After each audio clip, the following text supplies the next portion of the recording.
হাঁটছিলাম আর কি, হঠাৎ করে দেখলাম কেউ একটা বলছেন কি এমএলএ সাহেব বঙ্গভবনে উঠেছেন। এবার তাকিয়ে দেখছি রাজ্যের মুখ্যমন্ত্রী, এবং উনি আমায় নমস্কার করলেন। আমিও সঙ্গে সঙ্গে প্রতি নমস্কার করলাম, যেটা করা উচিত। উনি ওখানে বললেন আমায় যে আমি না সমস্ত বিধায়কদের, বিরোধী বিধায়কদেরও মিটিংয়ে ডাকছি, মিটিংয়ে আসবেন।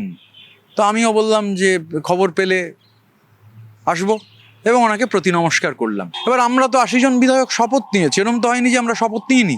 উনি লিডার অফ দি হাউস। কোন যে আবার আমি বলছি একটা চেয়ার, আমি একজন বিধায়ক হিসেবে সেই চেয়ারকে অসম্মান করতে পারবো না। উনি আমাকে নমস্কার করবেন আর আমি মুখ ঘুরিয়ে চলে যাব, আমি এই রাজনীতি করতে পারবো না। ঋতব্রত বন্দ্যোপাধ্যায় বললেন তিনি শপথ নিয়েছেন, তাই তিনি সাংবিধানিক রীতিনীতি মানবেন।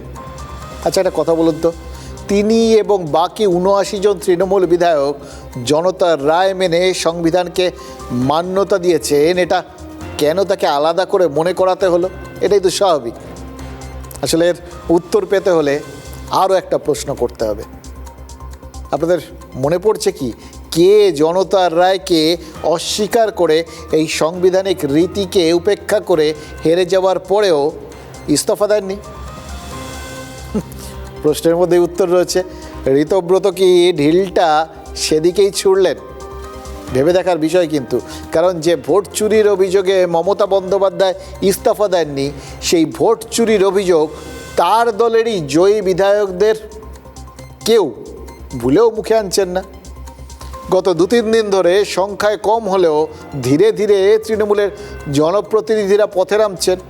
কাউকে আর ভোট চুরির কথা বলতে শোনা যাচ্ছে।